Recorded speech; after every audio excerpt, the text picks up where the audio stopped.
54 54 बोलते हैं ना हिंदी में, कितना बोलते हैं 54, गुजराती में 54 दिन। तो 354 दिन ऐसा हो गया।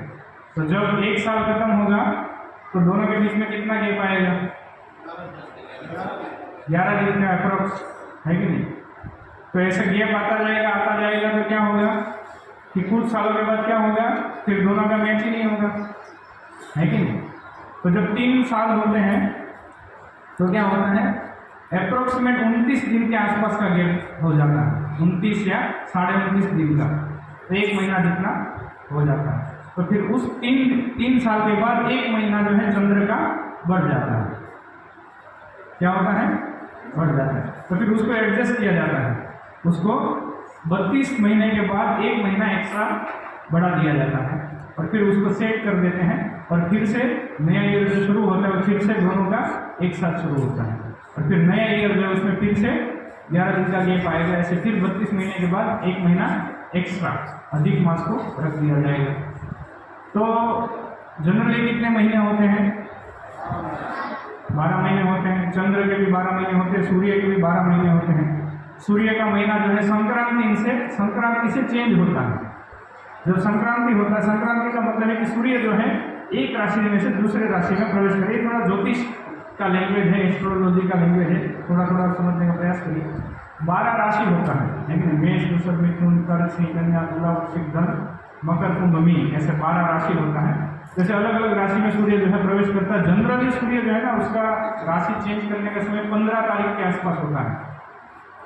इसलिए जब 15 जनवरी में मकर संक्रांति आता है, वो मकर राशि में प्रवेश करता है। उसके बाद जनवरी के बाद फरवरी में फिर मकर से कुंभ में जाता है। इस प्रकार से सूर्य जो है राशि चेंज करके अगली राशि में जाता है।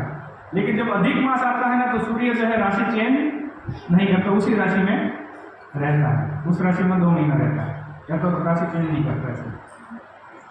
और चंद्रमा जो है उसके 27 दिन और उस प्रकार से उसका 1 महीना वो राशि में रहता है और उस प्रकार से उनका राशि चेंज होता है। और चंद्र, मान लीजिए किसी व्यक्ति का जन्म होता है, किसी बालक का जन्म होता है, तो जन्म के समय चंद्र जिस राशि में है उस राशि से उसका नाम रखा जाता है। आप समझ रहे हैं? इस प्रकार से नाम, जो नामकरण का विधि होता है, हमारा राशि होता है, हर नाम का राशि होता है कि हमारा किसी का कोई राशि होगा, 12 में से कोई एक राशि होता है, ठीक है। तो वो राशि कौन सा है? तो सारे ग्रह जो है वो अलग अलग राशि में रहते हैं। सूर्य भी राशि में रहता है, चंद्र भी रहता है, शनि भी रहता है, हर ग्रह जो है राशि में रहता है। उसके हिसाब से उसके स्थान नक्की किए जाते हैं कि कौन से स्थान में कौन सा ग्रह रहता है।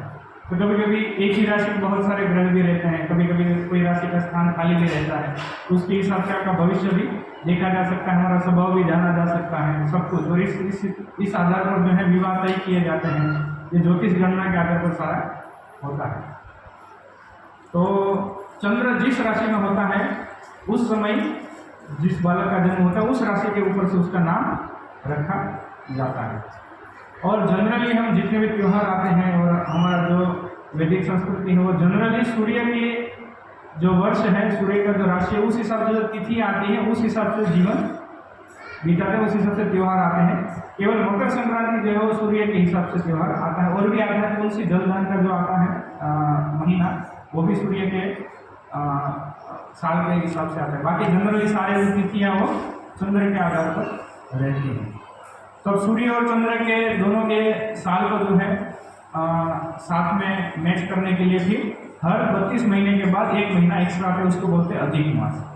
तो बाकी सारे जो मास हैं जैसे कार्तिक मास है, मार्गशीर्ष मास है, चैत्र वैशाख है, तो इन सारे मास के कोई ना कोई देवता होते हैं। सावन मास है, आश्विन महीना है, सबके कोई ना कोई देवता होते हैं, अधिष्ठात्री देवी होती है कि नहीं। लेकिन ये जो अधिक मास आ गया तो उसको कोई स्वीकार करने के लिए तैयार ही नहीं है कि नहीं। तो उसका पूरा कथा है। तो अलग अलग पुराणों में अलग अलग कथाएं हैं, काफ़ी सारी कथाएं हैं। पद्म पुराण में है, स्कंद पुराण में है, ब्रह्मगारणी पुराण में है, अलग अलग जगह पे अधिक मास का कथा है। तो एक बार क्या हुआ कि नैमिषारण्य के जंगल में 88,000 ऋषि जो एकत्रित हुए थे विश्व का कल्याण करने के लिए, लोगों मनुष्य का कल्याण, जीवों का कल्याण करने के लिए एकत्रित हुए थे। और वो लोग यज्ञ कर रहे थे, भगवान का कथा कर रहे थे, कुछ ना कुछ कार्य में लगे हुए थे। तभी उसी समय उनके सौभाग्य से वहाँ पर शुद्ध गोस्वामी वहाँ से निकले। तो सूत गोस्वामी जो है तीर्थ यात्रा कर रहे थे, तीर्थ भ्रमण कर रहे थे, तो वो उस समय वो सौभाग्य से वहाँ पहुँच गए। तो जब कोई व्यक्ति का हृदय जो है वो सही में जेन्युइन होता है, सही में प्रामाणिकता से वो भगवान की भक्ति में लगते हैं, तो उसको जो है सही मार्गदर्शन देने वाले व्यक्ति भगवान उसको व्यवस्था करते हैं तो उनके पास पहुँच जाए। इस प्रकार से अच्छा से ऋषि देखते करते सब प्रामाणिकता से एक भगवान की भक्ति करना चाहते थे, इसलिए भगवान ने व्यवस्था दी कि सूत गोस्वामी वहाँ पर पहुँच गए। जिस प्रकार से ध्रुव महाराज जो है तो भगवान को प्राप्त करने के लिए जंगल में निकले थे, तो उस समय भगवान ने व्यवस्था किया कि नारद मुनि उनको मिल गए, है कि नहीं। तो उसी प्रकार से सूत गोस्वामी वहाँ पर आए। सूत गोस्वामी से सब ऋषियों ने प्रश्न किया कि भगवान के बारे में हमें बताइए, भगवान की कथा करिए, है कि नहीं। तो सूत गोस्वामी ने बताया कि मैं आपको भगवान की कथा बताऊंगा। मैं जो है तीर्थ यात्रा में निकला था, तो सबसे पहले मैं पुष्कर तीर्थ से मैंने तीर्थ यात्रा शुरू की थी। पुष्कर तीर्थ नाम सुना है सबने? कितने लोग गए हैं पुष्कर? कहाँ है? हाँ, एक और पुष्कर है मायापुर में। तो पुष्कर तीर्थ से बोले मैंने यात्रा शुरू की। जब मैं चलते चलते हस्तिनापुर से पहले थोड़े आगे पहुंचा, तो वहाँ पर गंगा नदी के तट पर सुखदेव गोस्वामी जो है वो परीक्षित महाराज को श्रीमद् भागवतम सुना रहे थे।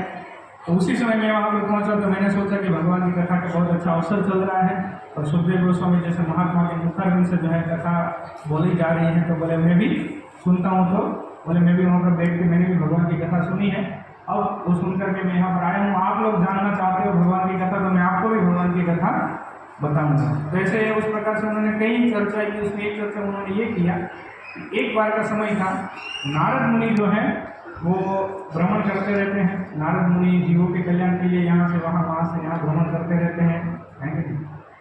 इम्पोर्ट एक्सपोर्ट का काम करते हैं, यहाँ का वहाँ और वहाँ का यहाँ, सब करते हैं नारद मुनि, है कि नहीं। बहुत एक्सपर्ट हमने पिछली बार चर्चा किया था। तो नारद मुनि जो है घूमते घूमते बद्रिकाश्रम गए। कहाँ गए? बद्रिकाश्रम। सब ढीले पड़ गए।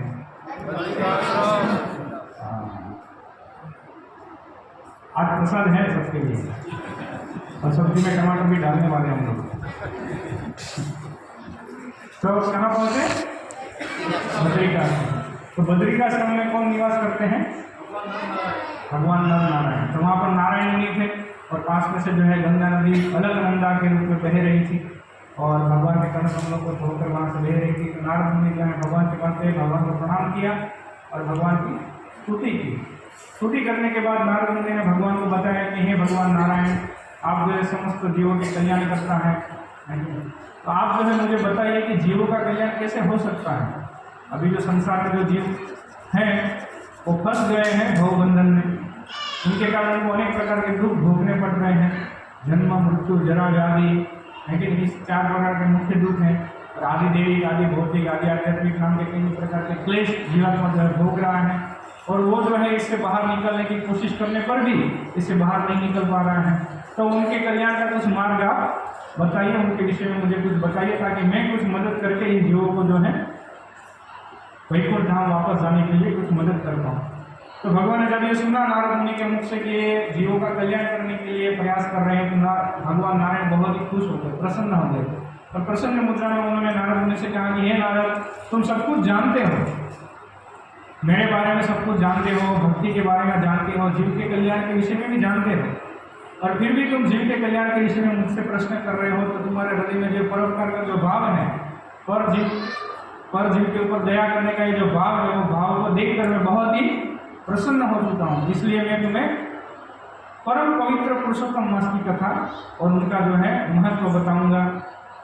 तो नारद मुनि ने जब सुना पुरुषोत्तम मास, वो तो हमारे जैसे है नहीं कि महाराज बोल रहे हैं और हम तो सुनते जा रहे हैं, क्या बोल रहे हैं क्या पता, तो बोले कुछ बोलेंगे तो अच्छा ही बोलेंगे, ऐसा तो है नहीं, है कि नहीं। नारद मुनि ने जब सुना पुरुषोत्तम मास, तो कुछ नया सुना, बोले ये क्या है पुरुषोत्तम मास, अभी तक मैंने कार्तिक मार्गशीर्ष पौष माघ मास ये सब नाम सुना है, पुरुषोत्तम मास को मैंने कभी सुना नहीं। तो उन्होंने तुरंत प्रश्न किया, बोले हे भगवान, पुरुषोत्तम मास क्या है, ये कब आता है, इसमें क्या करना चाहिए क्या नहीं करना चाहिए, इसमें जीवात्मा का कल्याण कैसे होगा, मुझे तुरंत बताइए। तो भगवान ने बोला कि एक बार हस्तिनापुर में ये हुआ था कि जो 5 पांडव थे वो अपनी सारी संपत्ति, मुख्य रूप से युधिष्ठिर महाराज अपनी सारी संपत्ति खो चुके थे कीड़ा जुआ खेलने से, लेकिन सारी संपत्ति को खो चुके थे, अपना राज्य खो चुके थे, अपने भाइयों को भी हार चुके थे, यहाँ तक कि अपनी पत्नी को भी हार चुके थे और उनकी पत्नी का बड़ी सभा में बहुत बड़ा अपमान भी हुआ था। और इतना सब होने के बाद उनको क्या हुआ, वनवास प्राप्त हुआ था। तो एक बार वो लोग कामिक वन में जो है निवास कर रहे थे और बहुत दुख प्राप्त कर रहे थे, ठीक है। तो उस समय उन्होंने भगवान श्री कृष्ण का स्मरण किया और भगवान कृष्ण वहाँ पर जो है उपस्थित हो गए। जब भगवान श्री कृष्ण को उपस्थित होकर देखा उन लोगों ने, पांडवों ने और द्रौपदी ने भी, तो लोग बहुत खुश हो गए, अपना सारा दुख भूल गए, लेकिन भगवान की स्तुति करने लगे, भगवान